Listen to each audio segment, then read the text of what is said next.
situation qui n'est pas assez claire, débattre devient une nécessité.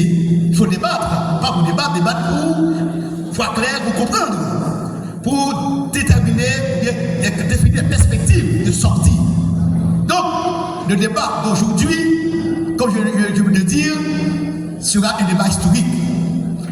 Et que face à cette situation de chaos, cette situation de génocide, il faut poser la question, l'énième, du que faire? Que faire?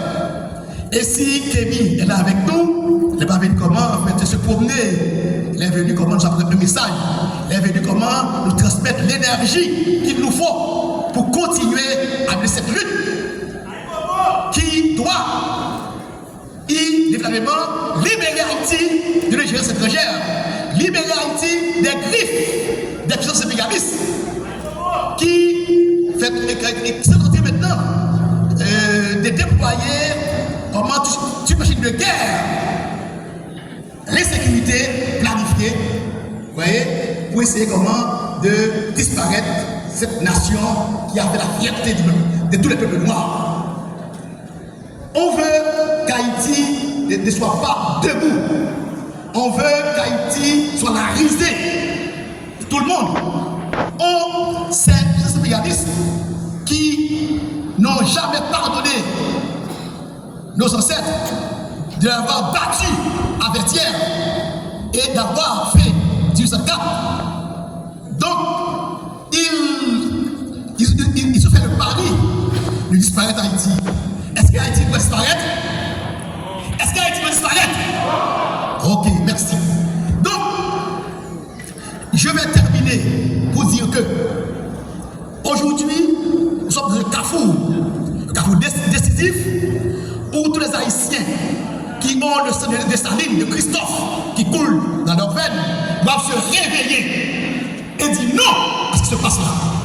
Et nous sommes réunis ici, c'est pour dire non, et non avec grand N, grand N, grand O, grand N. Non à l'impérialisme américain, non à l'impérialisme français, non au groupe, non à ce qui se fait là pour le pays. Il nous faut retrouver notre dignité de cœur, notre souveraineté volée. Il nous faut trouver une Haïti où nous vivre, où les jeunes peuvent planifier leur avenir. C'est Haïti qui a été transformée en affaires. Et ceci, ça demande un réveil citoyen. Ça demande que tous les Haïtiens, d'ici et d'ailleurs, tous les amis réels d'Haïti se mettent ensemble pour renforcer cette lutte qui doit amener à la deuxième indépendance du pays. Dans ce sens, nous avons là un livre présenté par notre confrère titré Haïti, urgence d'une solidarité internationale agissante face à l'hypocrisie et à la mémise génocidaire des puissances impérialistes. Ce livre, c'est un livre collectif écrit par des écrivains, des artistes, des militants des droits humains, des écrivains haïtiens étrangers qui connaissent notre histoire. C'est un cri de dédignation, cri de colère par rapport au traitement fait à Haïti à cause de son histoire. Ce livre révèle les relations qu'il y a entre la situation actuelle de violence que nous vivons et notre histoire. C'est pas la violence que vous avez là en Haïti aujourd'hui, c'est pas un hasard. C'est quelque chose de planifié. Cette violence qui est au service du projet criminel. Le projet criminel de démantèlement du système d'Haïti. Le projet criminel visant à disparaître le peuple haïtien. À trouver de nouvelles choses à dire, trouver de nouvelles inspirations, à nous faire révolter contre ce tracas donné par la puissance impérialiste occidentale. Je crois que oui. Toujours de nouvelles choses, toujours de nouvelles aspirations, toujours de nouvelles inspirations, toujours de nouvelles sources d'imagination, puisque les sources, je dis les sources à dire pluriel, épistémologiques de Kémy Séba sont profondes. nombreuses, comme disait Tante Toussaint Louverture, l'arbre est émanché de vivaces racines et ces racines sont profondes et nombreuses. Merci, bonne écoute. Applaudissez s'il vous plaît le docteur honoris causa Kémy Séba.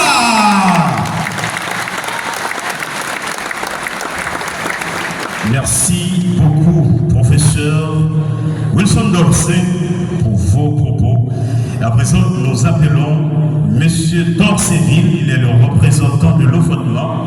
Et je tiens justement à rappeler que chaque intervenant a tout simplement 2 bonnes minutes. Sur vos applaudissements, le docteur. Monsieur Dorsey, s'il vous plaît. Je vous demande de l'accueillir très chaudement.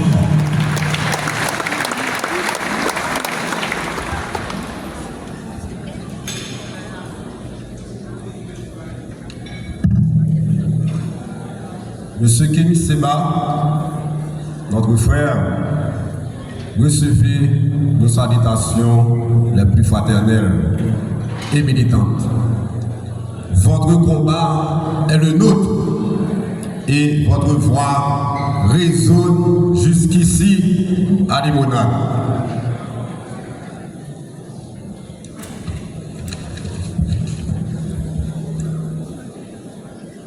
Mesdames, Messieurs, chers compatriotes, aujourd'hui, en tant que directeur départemental de l'OFATMA, dans le cadre de cette rencontre inspirée par une lutte qui dépasse les frontières, celle de la conscience noire portée par le panafricanisme. Le panafricanisme, c'est plus qu'un mot. C'est une quête de dignité, de solidarité et de souveraineté des peuples noirs. La présence de Kémy Séba dans notre région vient raviver cette flamme. Sa lutte est celle de la réappropriation de notre identité. Il ne s'agit pas d'un combat entre les peuples, mais entre un système d'exploitation qui perpétue la dépendance et la soumission. En tant que représentant de l'OFATMA, je... 70 dans les quartiers noirs aux États-Unis. Ils ont balancé la drogue, la cocaïne, la marijuana. Ils ont balancé les armes dans les ghettos pour que les ghettos s'entretuent. Et après, ils viennent dire au reste du monde, vous voyez, les Noirs ne peuvent pas s'entendre entre eux. Mais qui donne les armes? Qui brise les armes? Qui noie le peuple haïtien?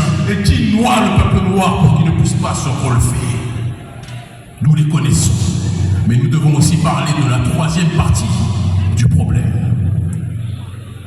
Une civilisation n'est détruite par l'extérieur que si elle est rongée de l'intérieur. Quels sont ceux qui acceptent que ces armes puissent circuler sur le territoire? Quels sont ceux qui emploient parfois ces gangs pour assurer leur sécurité et terroriser la zone adverse? Quels sont ceux qui font en sorte que Port-au-Prince et que Haïti soient une terre de déstabilisation en accord avec la volonté de l'oligarchie d'Occident? Les autorités haïtiennes, il faut qu'on soit capable d'en parler. Quand un avion n'est pas piloté par un qui? Ceux qui se présentent comme vos amis, mais qui depuis le départ de la libération d'Haïti sont nos ennemis. Le gouvernement français, le Canada, les États-Unis, qui se présentent comme des pays qui sont là pour accompagner Haïti, sont ceux qui livrent les armes en pagaille à la population haïtienne pour que cette dernière s'entretue. C'est la réalité que les gens ne veulent pas entendre. Suivent l'exemple d'Haïti, et ça les Occidentaux ne le veulent pas. Et c'est pour ça qu'ils colonisent ce territoire par deux voies. La première, comme je l'ai énoncé il y a quelques minutes, ce sont les ONG qui viennent vous prétendre être vos amis. Mais comme on le dit toujours, des ONG qui n'aident pas les gens, à se débarrasser de l'aide ne sont pas des ONG amis, ce sont des forces néocoloniales. Et c'est important qu'on l'utilise. Le deuxième aspect, si un peuple est un peuple pauvre, si un peuple est un peuple désespérant, vous n'auriez pas les ONG des pays prétendument les plus puissants de la planète qui viendraient coloniser ce territoire, comme c'est le cas. Ils vous disent qu'il n'y a rien à tirer d'Haïti. Non, on n'y allait pas. Et puis dès que vous avez le dos tourné, ils prennent tous l'avion pour venir ici. Pourquoi? Ils savent ce que vous ne savez pas. Ils savent ce dont vous ne vous souvenez pas. Ils savent le pouvoir que vous représentez potentiellement. Ils savent géopolitiquement ce que vous pouvez devenir si vous vous rappelez de ce que vous êtes réellement. Depuis la prise de pouvoir et l'instauration de la première République noire, Haïti est dans le collimateur de toutes les nations occidentales. Depuis que Haïti a botté on est devant des étudiants, on va dire le postérieur. On parle avec politesse, nous sommes à l'université. Depuis qu'Haïti a botté le postérieur de l'oligarchie française, le gouvernement français et les différents régimes de la France n'ont jamais... Parce qu'ils veulent faire croire au peuple noir que l'ennemi du noir, c'est le noir en tant que tel. Mais quand le noir finit par comprendre que celui qui est en face de lui est son frère, quand il finit par comprendre que celle qui est en face de lui, ce n'est pas une personne à attaquer, à agresser, à violer, mais une sœur et une femme à protéger, la dynamique finit par changer. Si le prolétariat haïtien et les gangs comprennent qu'ils ont un ennemi en commun, comment pensez-vous que ceux qui sont en train d'occuper le pays, comment pensez-vous que ceux qui sont en train de coloniser les esprits vont fonctionner? Ils vont tous faire leurs valises et vont rentrer à Washington, à Paris, au Canada et ailleurs, parce qu'ils sauront qu'ils sont identifiés comme les forces déstabilisatrices du pays. Je ne fais pas partie de ceux qui se réjouissent quand l'Union africaine, qui a à sa tête que lorsque les élites ne font pas leur travail, le peuple doit le faire lui-même. Nous ne serons pas capables de faire bouger les lignes pour que notre peuple puisse plus que jamais se libérer. Je vais vous parler, n'applaudissez pas encore, je n'ai pas commencé. Je vais vous parler d'une révolution qui a été initiée de cela quelques années, 10 ans, on pourrait le dire même en réalité, en Afrique francophone, en Afrique de l'Ouest. Aujourd'hui, il est coutume pour toute personne noire dans le monde de parler des présidents de l'AES. Je rends un hommage particulier au président auquel je suis le plus lié institutionnellement, le président du Niger, Abdourahmane Tiani. Je vous demande de l'applaudir très fortement, s'il vous plaît. Je rends hommage aussi à mon frère, le président du Burkina Faso, Ibrahim Traoré.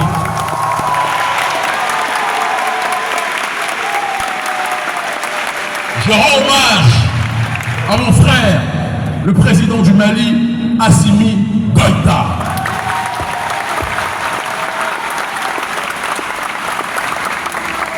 Mais je vais être obligé de rendre encore plus hommage à ceux qui sont responsables de l'émergence de ces dirigeants. Parce que l'erreur cyclique de notre population, le seul ennemi numéro 1 du peuple noir et du peuple haïtien, ce sont les limites que nous nous fixons. Le seul ennemi du peuple haïtien, c'est la corruption que nous laissons rentrer dans nos rangs. Le seul ennemi du peuple haïtien, ce sont les égos et la jalousie mal placée qui fait en sorte que nous ne sommes pas capables de nous unifier pour résister à ceux qui veulent nous asphyxier. Le seul ennemi du peuple haïtien, c'est l'injustice sociale qui fait qu'une minorité a tout, pendant que la majorité vit dans une effroyable pauvreté. On ne peut pas passer notre temps à critiquer le néolibéralisme à l'extérieur quand nous avons une petite caste à l'intérieur qui prend 95% des richesses et qui laisse 99% de la population avec 5% des richesses à se partager.